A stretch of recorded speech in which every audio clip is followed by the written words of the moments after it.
All right, we're going to get started today. Hello, everyone. Welcome to another webinar hosted by Seek Thermal and Andy Starnes of Insight Fire Training. Andy here brings over 30 years of experience from his career as a battalion chief in Charlotte, North Carolina. So Andy, thanks for being here today to talk with everyone about the FirePRO 300. If you guys have any questions, please just type them in the chat. We'll do our best to answer them in a timely manner throughout this webinar. And with that being said, Andy, take it away. Thank you, Jordan. So we're going to get started. Just an overview. If you weren't aware, Seek Thermal was kind enough to allow Insight Fire Training, myself, to work with them on the design and testing and collaboration of this product. And I've been involved in many thermal imaging products over the years, but this one is probably the one I'm most proud of. It is an exceptional device made by an exceptional company, and it has an extremely amazing purpose. And we're going to talk about that purpose today and hopefully answer some of the questions that many of you may have about this device. And here we go. By the way, some of these photos are from my good friend Michael Rauch from overseas. He's an amazing photographer. And JB Photo, who's one of my lead instructors, who takes a lot of amazing photos. So let's talk about the term situational awareness. Many of you have heard that before. Dr. Gassaway is the expert on that. As far as thermal imaging goes, Scott Safety introduced that term when the Scott site was introduced in 2016. They put it out there saying that these devices were intended to prevent disorientation, but also maintain orientation or situational awareness. Basically, know where you're at, what's going on. It wasn't designed to replace a decision-making camera. It was designed to help prevent firefighter disorientation. If you want more information on that, there's a great study and a great book on it. First, you can start with the free version, the U.S. Firefighter Disorientation Study, written by William Mora. It defines firefighter disorientation as the loss of direction due to the lack of vision in a structure fire, which is where firefighters operate, in low to zero visibility all the time. The problem is firefighters continue to become lost, disoriented, and surprised by changing conditions each year, which is my mission to help fix that and give firefighters their tactical advantage back so they can do their job faster, smarter, safer, and get to the objective, which is whether it's extinguishing the fire, saving victims, or both. Thanks to Seek Thermal, they've made a variety of products that you may be interested in. Today's focus is going to be on the FirePRO 300. The QR codes at the bottom of each one of these devices shows you a already pre-existing webinar. This webinar will be placed on YouTube and on Seek Thermal's channel, which will be an updated version for the FirePRO 300. Each year we do a webinar and we update them with content and more information and data you may not be aware of. So please check out those channels and subscribe to them. The two types of cameras that firefighters should be aware of are situational awareness and decision making. The ones we're referring to today are FirePRO 300. They also make a 200, but we're going to focus on the 300 today and how that will benefit you, the individual firefighter. I want you to consider that for a minute, that out of 1.1 million firefighters in the United States today, the majority of those firefighters are combination or volunteer, 900,000 of them. Those individuals are often working with limited, reduced staffing, or single person environments. And a lot of them reach out to us on a regular basis because of cost. They want a thermal imaging camera. Due to their own personal budget or the department's restricted budget, they cannot afford to purchase a decision-making camera. So they start looking at the situational awareness cameras and they ask questions about them. These devices that I have pictured here for you, there's also a webinar that explains it in the center, gives you two categories of those devices. The ones on the left are 9 hertz or slower refresh rate. I have to stress that refresh rate has to do with the refresh rate of the image, not the gain change. A lot of people get that confused and don't understand why many cameras who claim a faster refresh rate are actually slower than a Seek camera, which is 25 hertz, which actually outperforms many 60 hertz cameras. The ones on the right-hand side are 16 to 30 hertz refresh rate. Per NFPA, if you're going to buy a thermal imaging camera and you read 1801, which is now part of the 1930 standard, says that the frame rate or refresh rate shall be no slower than 25 hertz, which is close to what the human eye sees. That is what Seek's products operate at. And they operate faster because each pixel does that pixel by pixel instead of a percentage requirement like many other cameras. In other words, it's an automatic transmission. Each pixel switches between high and low gain automatically, whereas every other camera on the market has to have a required percentage of pixels to hit that temperature, then it switches. So you have to ask yourself, which one is faster, a manual transmission or an automatic?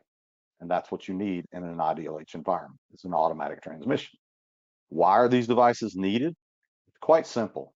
Despite all our improvements, despite all the technology, despite all the data and training that's out there, the NIOSH line of duty death reports and line of duty injury reports consistently report the same factors that can be categorized into two areas.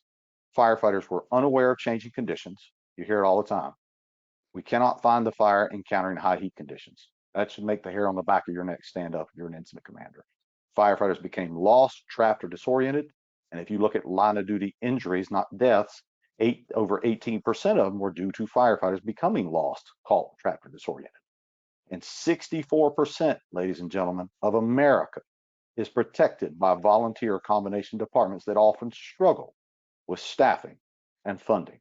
I know career departments that are struggling with staffing right now, can't get people to come to work.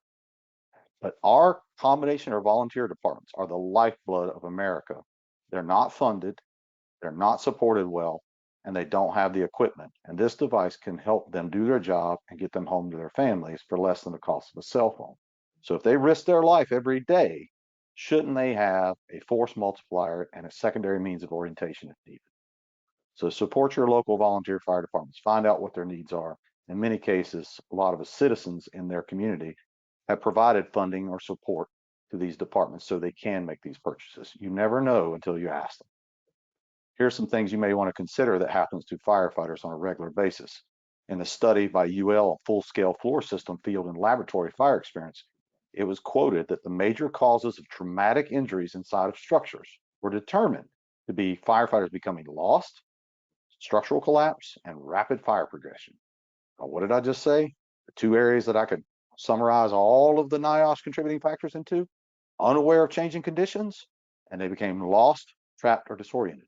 So if you're unaware that the building's about to collapse, or you're unaware that it's getting hotter and you're about to have rapid fire development because you're wearing super high TPP gear that you don't feel pain until it's too late, and you don't know what your camera's telling you, this is why firefighters are surprised, not in a good way, of changing conditions.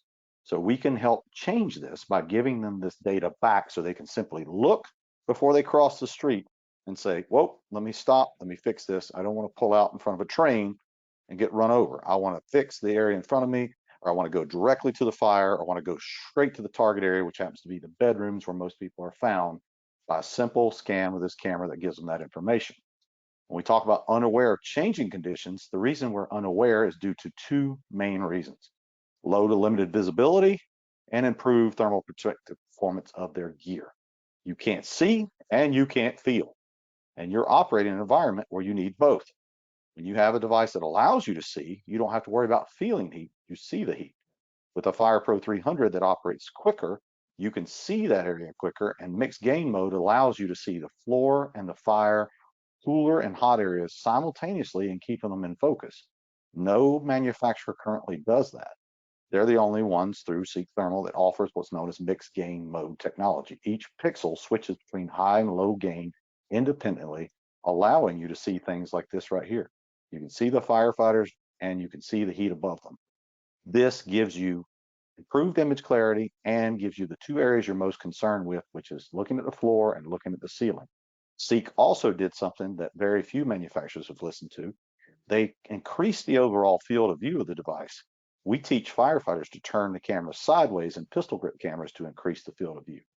The FirePRO 300 is already turned that way. Instead of a rectangle longer than it is tall, this one is a rectangle on its side. It's taller than it is wide. So it's 57 degrees tall by 42 degrees wide. So if you hold it like a standard cell phone, you can see those areas like you normally see, you would want to see floor and ceiling in one view. Now, I'm going to get a little passionate with you for a minute. If I was going to start over and I am going to train the entire fire service, which I currently train a lot of people, my company and my guys do, but we harp on these two main objectives. I would train firefighters how to operate their camera, and I would train them to do two things with that camera. Two things: identify objects and hazards. Because everybody studies reading smoke, everybody studies building construction, at least they should be. But I don't see anybody watching thermal imaging videos to see what a crib looks like, what a hose line looks like, what a set of stairs looks like, what a hole in the floor looks like with heat coming through it. Our couch is sinking through the floor like my friend just showed me. It looks like a ship sinking in the ocean. What it looks like when you have a basement fire through an exterior view of a camera when you're doing your size up, what heat looks like behind a window, what stair railings look like. Let's get in more personal. You're lost and disoriented. You're trying to find your way out. You're looking down at the floor trying to pick up detail, and you don't know what certain things like, I don't know, a panic bar. A panic bar or push bar on a commercial building is metal. Metal stands out on a camera because of emissivity, so you can see it's 30 inches off the floor. I could look at drop ceiling tiles and follow them. They're in a pattern. Go to the corners and look in any of those areas. I'm going to find windows and doors within close proximity of those. I could look for vents like floor registers or ones in the ceiling because they're typically located above or below a window. Those are egress points. I could learn what door casings look like. And then when I look at hose lines, you hear this all the time. We train to do smooth bump bump to the pump. Well, let me take you overseas to Europe and you smooth bump bump on a Storts connection. You're going to come up to it and feel it and go, now which way? How about I look with the camera? And I can do a lot of things with that as far as hose line management. We do hose line management in parking lots with the lights on. What if your line's all kinked up and you're in zero visibility? You can look back and see where it's kinked up. You can deploy that line. You can fix those kinks so the nozzle can move forward. You can also see where the line is, regain orientation if you searched off the line, which that's what everybody does is get off the line and search. Or if you're trying to find your way back, you can follow that line either to your crew or back to the firefighters or back outside. And another concept that's important when we talk about hazard identification is identifying convection currents too. So we can identify where the fire is and where it's going. So let's give you some examples of those. Here are three pictures I want you to look at. One is a looking up at the ceiling through the attic space. We've already pulled the sheetrock down and we have this weird squiggly line falling down in survey mode in the FirePRO 300. That weird squiggly line used to be flex ductwork. And when it melts, all those wires come down and tangle up around firefighters. And in survey mode, I can see colorization early, so I can see where my overhaul still needs to be done in this case. As far as objects, this is what a set of stairs looks like. It's very important to know what they look like. And the railings. As far as other objects, that long, dark, skinny object there is a hose line. So those are the way that that particular device displays that object in that environment. It is critical for you as a firefighter to learn what objects and hazards look like in cold environments, warm environments, and hot environments. And why do I say that? Because based on the background temperature, the object or the environment may change the way it looks. I can take a firefighter who looks white hot outside in their turnout gear and put them in a burning building, they go dark. You may have heard that called thermal inversion. Basically, it's the background temperature is dictating what that person's going to look like because the biggest area of energy is going to get the most attention. So if it's super hot, the firefighter looks cold, but when he goes outside, he or she now looks white hot. So make sure you understand what these things look like through the eyes of your camera, not someone else's camera, not another brand.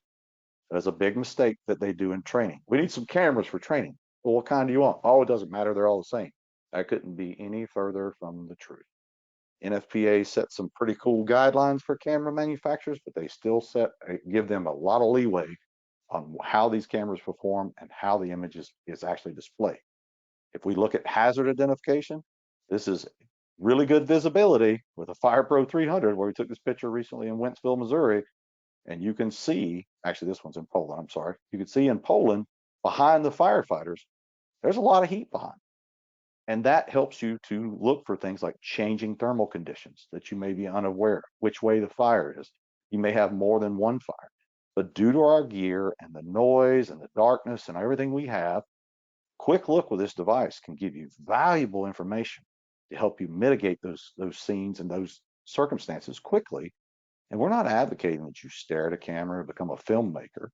We are advocating you carry this device, use it as you come to each threshold or each entry point to another room to simply see what you can't see so you can fix what may hurt you, harm you, or what you may miss. More importantly, like victims in the floor or victims in a crib. When you want to go straight to the target, absolutely. Here's another example of hazard identification. This is why firefighters need to use thermal imaging cameras in training and in actual firefighting efforts because they don't realize how much energy is hitting them. These firefighters are doing a fire attack demonstration. Does it look like they're flowing water? No, they are taking a beating. Thermal insult is pretty intense here. Watch it again. Even the gentleman at the door is absorbing heat. How much more is the person halfway down the hallway who has a nozzle that is closed during fire attack? The purpose of fire attack is to attack the fire, not to keep the nozzle closed, ladies and gentlemen.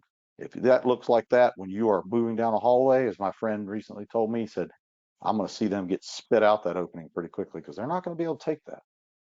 And there could be very bad results, worse than spitting them out if you're not careful. That is high velocity convection currents hitting those firefighters. We need to cool that environment and use this camera to see if our suppression efforts are being effective or ineffective. One of the other reasons that this camera is extremely important or should be to every firefighter is your own personal safety. I hear this all the time. It's for them, it's for them, it's for them. Well, ladies and gentlemen, it's been for them since day one. It was for them the day that the good Lord put you on this earth to help people. But unfortunately, if you don't take care of you, there is no them to go help.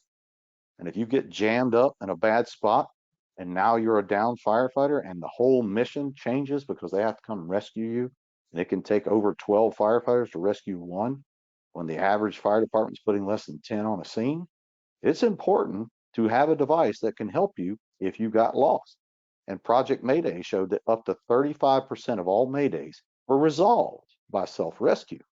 Now, let's see if we train every firefighter how to identify objects and hazards and regain orientation. Give them this device. Could they up that number and say, hey, I called a Mayday, but I quickly realized where I was and got out 50% of the time? Well, a study done in 2010, think about how long ago that was, with thermal imaging cameras with Boston, FDNY, and Chicago 15 years ago, showed if firefighters were equipped with a TIC, they were able to find their way to an egress point 100% of the time. Now, that was with training, and that was with a camera.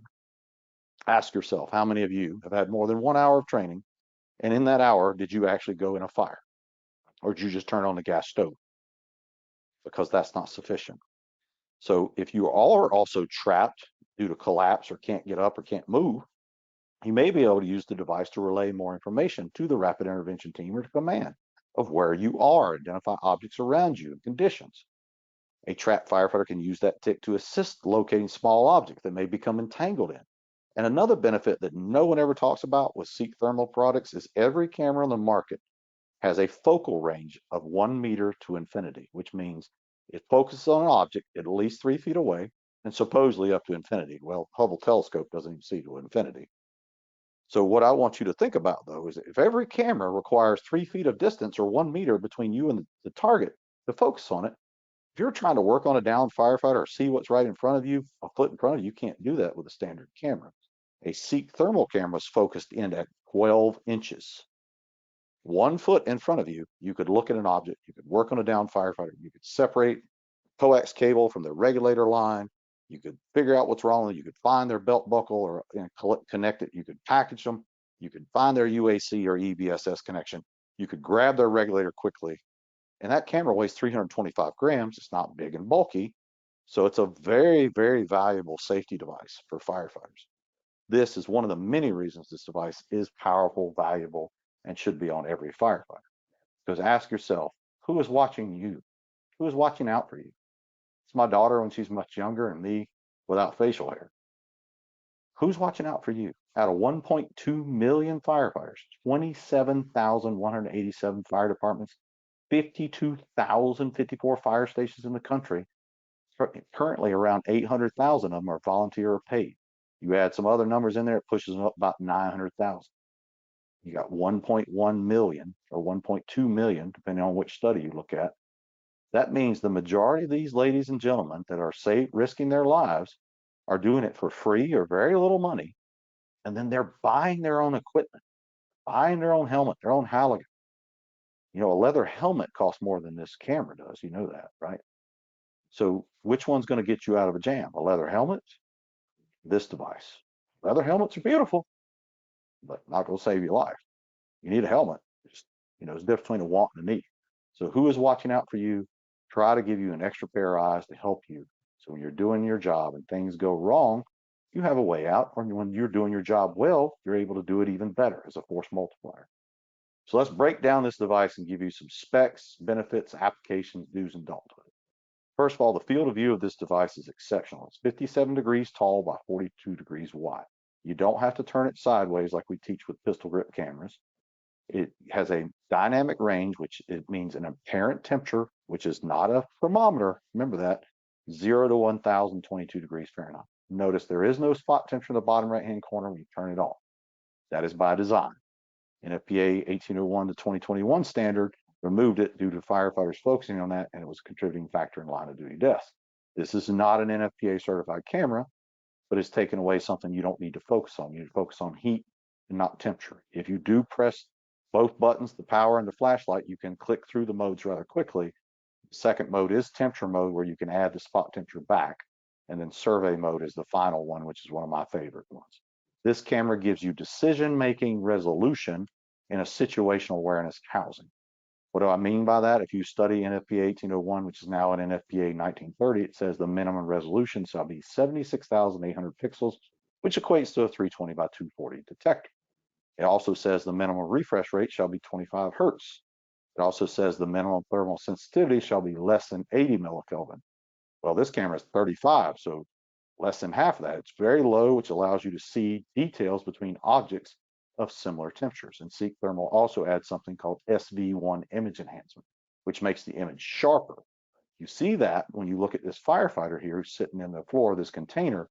You can make out the details of his helmet, his Scott facepiece, the Taylor's 10 shield that's on his helmet there. See Taylor, even coffee cup in this one. You can see his regulator line. You can see the creases in his turnout gear, the metal siding here in the container, and then you can see the thermal layer above them. And it gives you a 6-hour battery life. Now, if you use the flashlight, it will cut your battery life in half. I will tell you that. But it has a flashlight built into it, which most people love.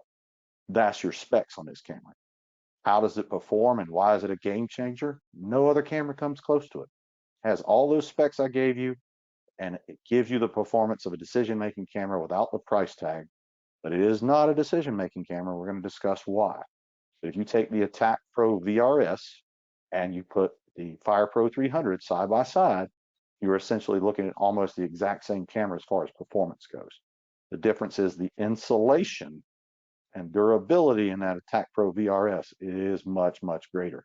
It is built like a tank and has a lot more insulation in that camera as far as the air gap and the infrastructure of that camera.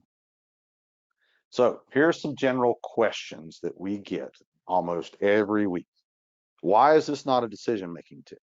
Well, when I first started this battle of thinking I'm going to train firefighters on thermal imaging cameras years ago, I started using the term situational awareness and decision making. I did not come up with the term situational awareness. I already told you where that came from. I got more grief and persecution by saying the word decision making camera. Now, many majority of manufacturers use that term. Where did we get that term from? If you look at NFPA 1801 and read everything that they specify, those specifications and performance criteria line up with a certified camera, which means it is in probably the decision maker's hands, the company officer, the crew leader, those things. And part of those criteria involve a certain amount of insulation or durability and high heat. This camera does not have the same insulation criteria as a TAC Pro VRS. TAC Pro can take 500 degrees internally for 5 minutes or 250 degrees Fahrenheit for 20 minutes. This camera can take 302 degrees internally for 5 minutes or 500 degrees for 1 minute. So there's one reason. And then I get all the time, is this camera NFPA approved? It is not. There is only 4 currently, and the new standard gives all the manufacturers 14 months to comply, and to my knowledge, no one is currently NFPA 1930 approved.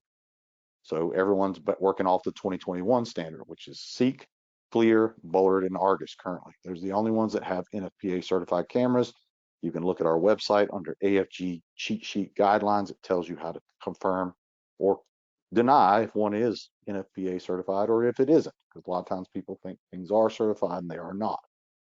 Therefore, this camera gives you the performance of a decision-making camera, but it's in a situational awareness housing. It gives you something else, though. It gives you photo and video capture, which a lot of cameras in this size do not. And the field of view is already ergonomically superior to anything else out there. And it's faster, gives you better image clarity, and gives you options. So for the price point, performance, and what it does, there is no other camera that comes close to this. This is why the camera is so popular. Most firefighters prefer carrying it because it's 325 grams too. Believe it or not, all the stuff firefighters carry, they don't want to add something else heavy to their body. Some of the benefits, as I mentioned, it is lighter and the buttons can be operated with a gloved hand. And we don't have this on here, but it's one of the few situational awareness cameras that you can actually wipe the lens with a gloved hand. Most of them, the lens is in a really weird recessed place and you can't wipe it. And survey mode on this device is a game changer as far as helping you find problems earlier. It allows you to find things at a lower temperature color correlation points. In other words, you have a firefighting mode and you have an investigative mode. This is your quick overview of how to operate it. You have the power button, the flashlight button, and application mode button are right here on the right hand side, the black button. The center button is a little bit harder to press by design. It is not very big because it is designed for you to press when you need it, not all the time. So that's not really a gloved hand design. Has a big Gorilla Glass screen display. And then on the other side, you have a flashlight that's covered by Gorilla Glass, and you have dual lens. You have a lens cover and the real lens behind it. Only two manufacturers do that. So it gives you some protection in the event the lens gets broken. If you want a cheat code for this, press the power button and the application mode simultaneously like you're doing infant CPR. Click, click, click, and you can go right through to survey mode without having to press that application mode button and hold it for 3 seconds like the instructions say. Really easy to operate, really light, has a metal connection point, which is durable, and it has a 25 hertz refresh rate, which makes it fast.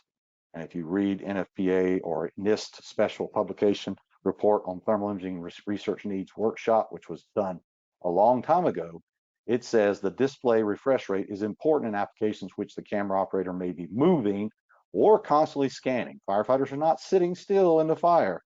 So these cameras got to be tough and they got to be fast. Is it durable? Is it simple? Does it have a good image? And is it fast? Those are pretty simple criteria for me.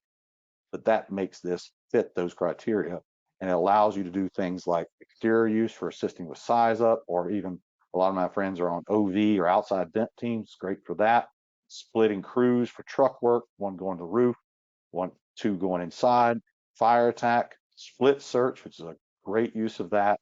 Regaining orientation, mayday, RIC, overhaul, false alarms, smells and bells, and more. Car fires, all kind of things you can use it for. And it doesn't get in your way. You don't have to worry about it bouncing around in your way. You can put it in your radio pocket. You can clip it to you. I just recommend that you make sure that the clip on it is a swivel lock carabiner, not a standard squeeze one. And you don't have it swinging around below you because you will break the device if you do that. Here's some great video from Parker, Texas, just showing you how clear this image is in TI Basic and how easy it is to identify convection currents through the eyes of a FirePRO 300. I can easily tell you where the fire is because convection equals direction. You can use this in two ways to identify where the fire is and where it's going. Or if you're lost or disoriented, you can follow the convection currents from hot to cold, leading you to an opening, exhaust your way out. So keep those concepts in mind that convection equals direction. And look how the camera doesn't lag or delay as you move forward and look into this fire environment. See our buddy kind of hanging out, chilling behind the door, staying cool. Good place to be, not in the fire room. And see how the floor, the image is balanced out where you can see the floor and still see the fire conditions. That's what mixed gain mode does. And you're getting all that performance ability in a camera that doesn't cost a third of the price of some decision-making cameras. How is survey mode beneficial to you? It is what we call investigative modes. You use them in size up. You can use them when you're remote from the fire in low heat scenarios, overhaul applications, and many, many more. As a friend of mine, Mike Chapman, used to say, it's useful early or late in the fire incident. Watching this container evolution, how it changes your opinion or your view of this thermal severity of this room. You see the thermal layer, you see the color and the convection. We switch to survey mode, and that gets people's attention. Now we're colorizing the problem at 150 degrees Fahrenheit or 65 degrees Celsius for my friends overseas. which grabs people's attention. I will tell you, survey mode is great for locating heat. However, I would not use it for searching for people.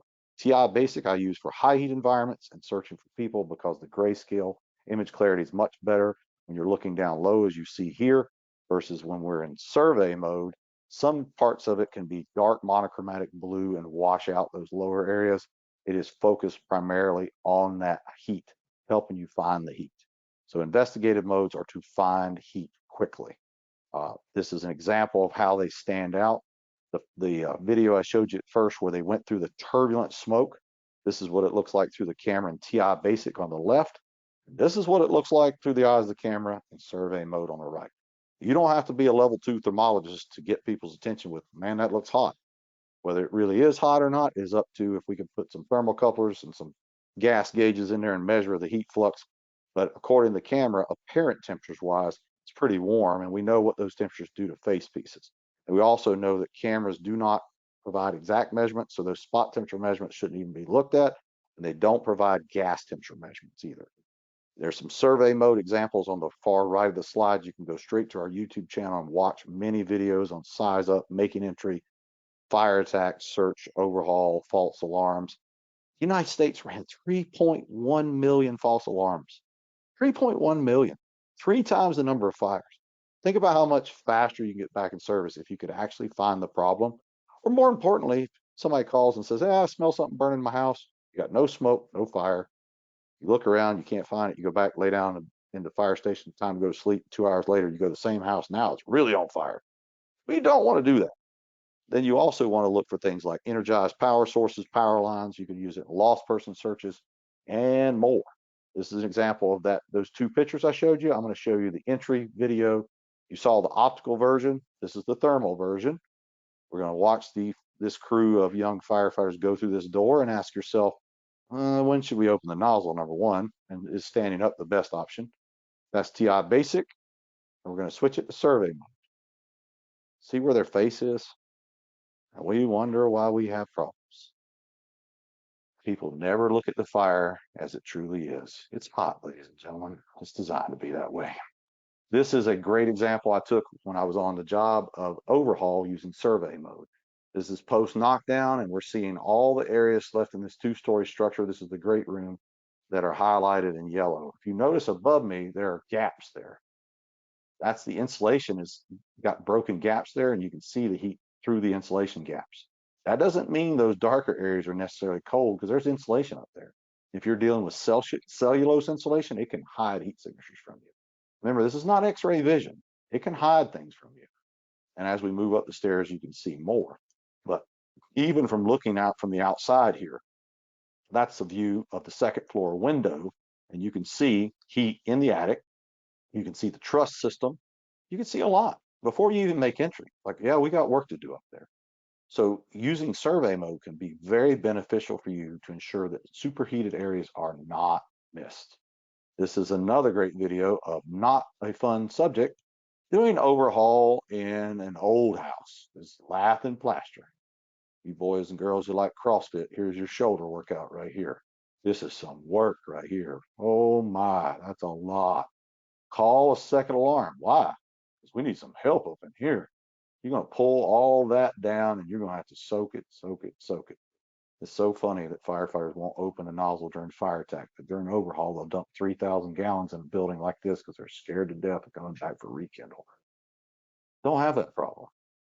Put more water during fire attack, find the hot spots during overhaul, check it, come back, check it later, and make sure you got it. Use your training and your technology to help you with that. And this helps you do that because it shows color at a lower temperature point, pixel by pixel, faster than any other camera on the market. It allows you to get that situational awareness back so you can make better decisions for the fire, during the fire, and after the fire.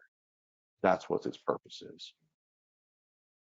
So many of you are really into the word search, which I am thankful for. I have a family and I travel a lot. I hope that if something ever happened, God forbid, to my house, that a dedicated jam up crew of firefighters show up to my house. And I hope that they're not just skilled. I hope they're skilled and educated. Because this picture on the right is a set of stairs. Picture on the left is the same set of stairs. You run up that set of stairs and grab my daughter and bring her back down that stairs, you just killed her. Think about that. What's up there? What are you dragging them through?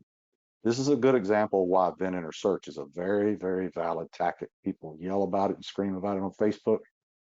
Which one's faster, ladies and gentlemen? To go through a window while the door is closed, or close the door and bring the victim back out, away from the threat, away from the heat and gases, or drag them back through all that superheated area, plus all those toxic gases down the chimney. VES right here would be the best option for someone trapped upstairs, especially if they've done what we've told them to do with our public message we preach, which is close before you doze. So survey mode can help you with your decision making. You're doing fire attack, you look upstairs and see that, you're like, engine such and such command, recommend vendor search on the second floor while we're knocking the fire downstairs.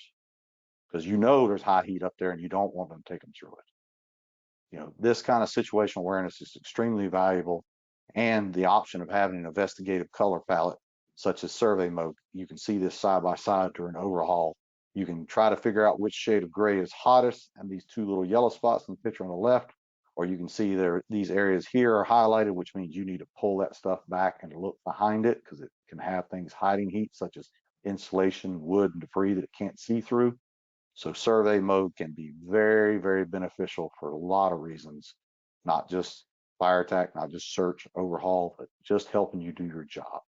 So use these application modes as you need them in the proper context. And a lot of my instructors also get kind of concerned when I preach survey mode, survey mode. Listen, I was all about colorization in my earlier years of teaching, trying to get them to see color. But here's my simple rule. Use the color palette that works best for you. Use it to the best of your abilities. Know when it shows color, when it doesn't. And if it is designed for low temperatures like survey mode is, and you come in and you look to your left or right and 50% of your screen goes red, then you don't need survey mode anymore. All you have to do on these cameras is tap the green button. It'll go right back to TI basic, standard firefighting mode, and you'll be able to see. So if you will start your operations in an investigative mode, such as survey mode, you'll be able to find the problem faster. And if you encounter high heat, you just have to tap that green button one time and you're back to business without toggling, without pressing and holding. Just tap it and move on. Okay. Here's an example of a personal size up container system in Monroe, North Carolina. We look at it at the beginning. This is in TI Basic, and then it switches to survey. I want you to see how much heat is on that in the container, and how the thermal layer rises as we get further away. One of the things we teach in our classes is you can identify the thermal layer as it gets lower pointing towards the fire. Look at the top of the door here before we open it. You have yellow, and then you have convection currents escaping around the sides of the door frame. What do you think's behind the door?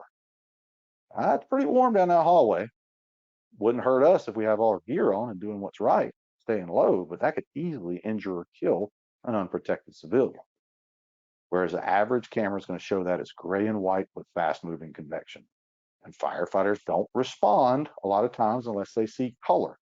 My problem with that is the absence of color is not the absence of heat, but I'm trying to give them ways to do it simpler, faster, and get their attention. And this is just one example.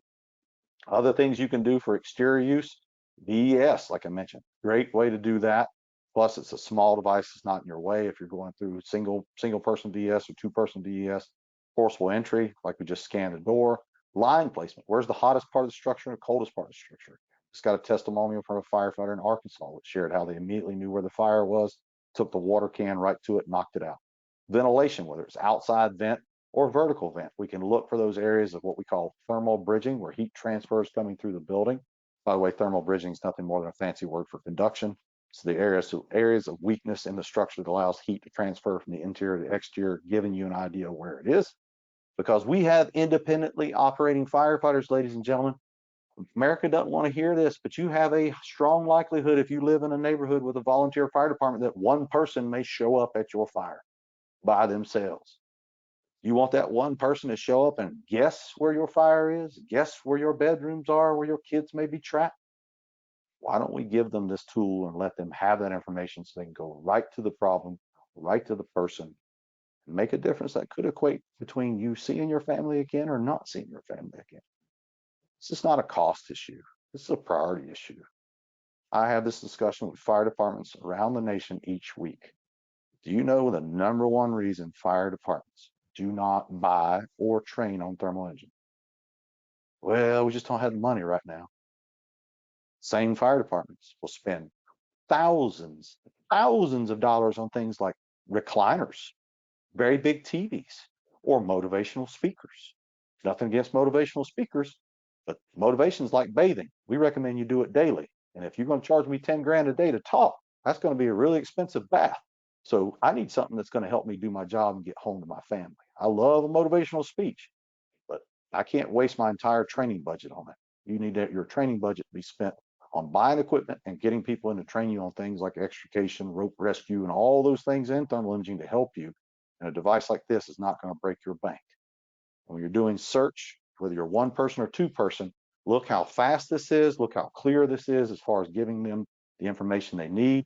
This was taken at the last Firehouse Expo in Columbus. We had the privilege of doing that. Peter Matthews has always been good to us. You can see him following the hose line, getting straight to the edge here towards that door. He's checking around the room and he's moving to the next one in a tripod position. The video on the right, firefighter's coming through the window. He's got convection currents hitting him in the face, wipes his mask, wipes the lens, get a quick scan, and it quickly identifies where the fire's coming from. It's coming from downstairs. There is no door for me to close. Uh-oh, what do I do now? I better hurry up and get over here and search his bed and get out. And that's what he does. There's not always going to be a door, but he figured that out really quickly. It was a bonus room above the fire.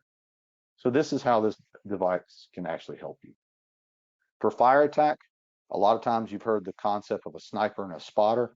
We're actually giving them their eyes back, as my instructor Thomas Anderson says, so they can use it to guide their stream, to ensure their suppression efforts are being effective and superheated areas are not being missed.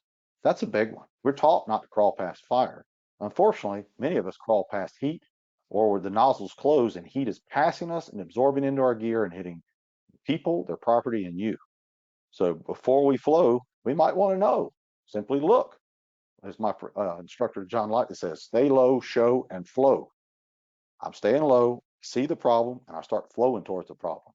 Doesn't matter which nozzle you choose. I don't care about your hose choice. I care whether it's charged, pumped properly, and nozzles fully open and flowing water in the right direction. And a simple look can see where the problem is and see if you're being effective. This is an example of using a camera, but they're not flowing water. So is this effective suppression? No. We crawled through the flow path to get next to the fire room and took a beating to melt our borks and our helmets. Did we stop this fire? No. How much energy did they absorb? A ton. They stayed low. They survived it. The old saying, well, nobody got hurt and the fire went out. In this case, the fire didn't even go out yet. That thing is rated for gallons per minute. Let's actually keep it open a minute and see what happens. So you can monitor the effects through this device and see what's being effective. Am I going the right way? Am I flowing water in the right way? Am I getting it in the doorway? Am I sealing off that opening? Am I being effective?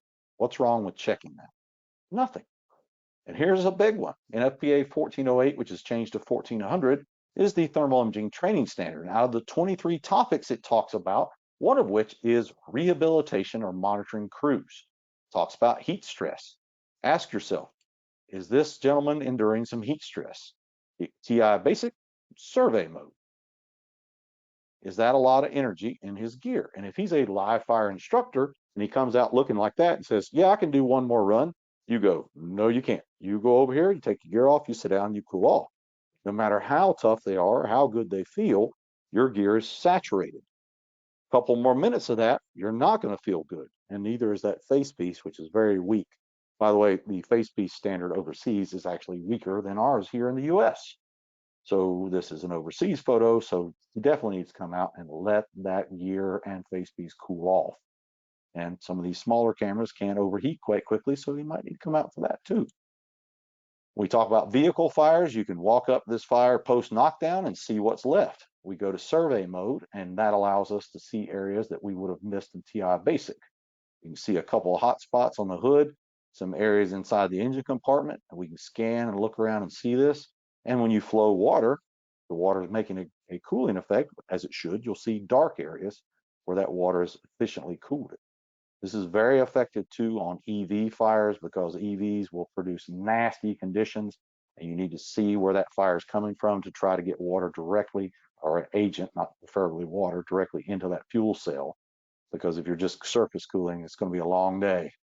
So you can see the areas here that need to be continuously cooled so we can finish this off. And let's talk about overhaul. Fire's out. Is it? We're walking up to this building. This particular example, they had an exterior fire on the back of a grocery store. In survey mode, we can see we still have a lot of hot spots here. Look at that block wall. When we go to TI Basic, ask yourself if you would miss this. Look at the wall. Now look at the wall. You gonna tell me which shade of gray is hottest? I'm not. I'm not that good. Never have been. I like things that help me do my job easier. So survey mode is going to show me areas that I need to check out. As my friend and mentor, Chief Mitchum, always said, when in doubt, check it out. I like that phrase. That's why I quote him. This is a side-by-side photo asking a simple question. Which one gets your attention? And this is a 2-second scan telling, okay, I need to cool that wall. I need to check behind that wall. I need to check where that light ballast is to make sure there's no heat transferring through the building. Make sure this is exterior heating only, not interior to exterior.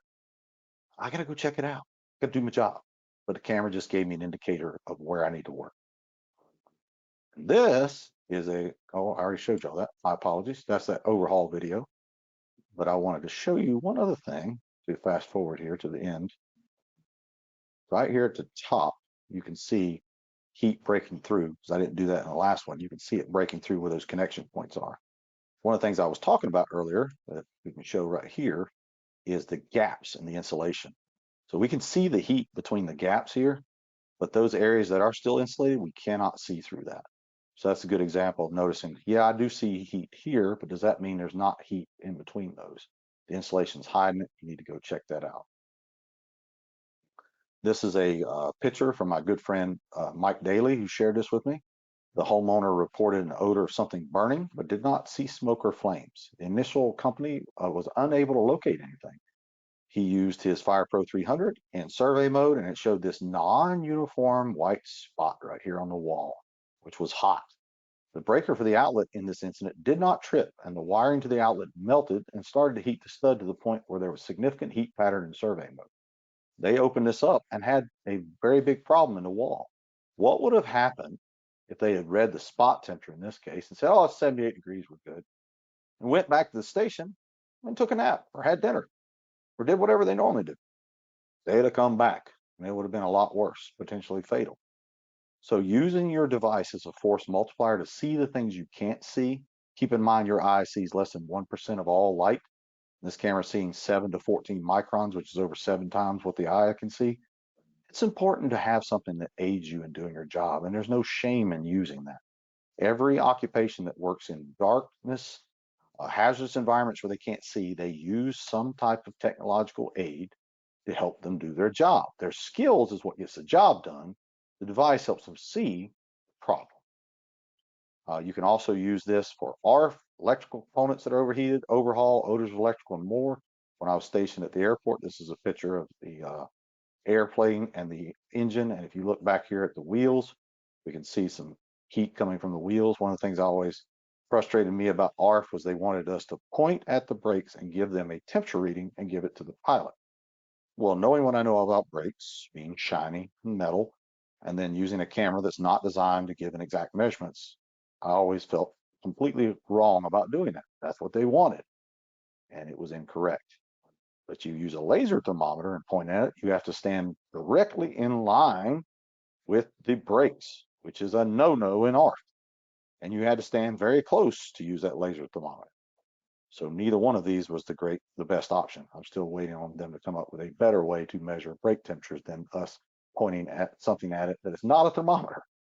So this gives you an idea of where the heat's coming from the engine, and you can see the infrastructure or the skeleton of the airplane, metal supports. If you take an ARF class, they talk about knowing where to cut. You can see that through the actual plane skin here itself, as long as the plane is operating. If the plane is not operating, there's not air conditioner or heating, it'll be very hard to see this. So those are just a couple examples of how you can use this device. And if you, ladies and gentlemen, are going to be kind enough to come to FDIC this year, we hope you'll be there. you and 40,000 other friends and brothers and sisters, family coming, we will be there. We are going to be there for over a week, coming in to do some special stuff. And then we're doing 2 hot classes on Monday and Tuesday. Those are sold out. Then we will be at the Seek Thermal booth outside Thursday through Saturday. We'll be providing live fire demonstrations and thermal imaging training with the Max Firebox outside of Lucas Oil Stadium. Seek also has an inside booth. I believe they're offering a happy hour every day too. And our instructor cadre will be there. All of my guys, except for 2, are going to be there this year. So there's 14 Insight fire training people going to be there this year.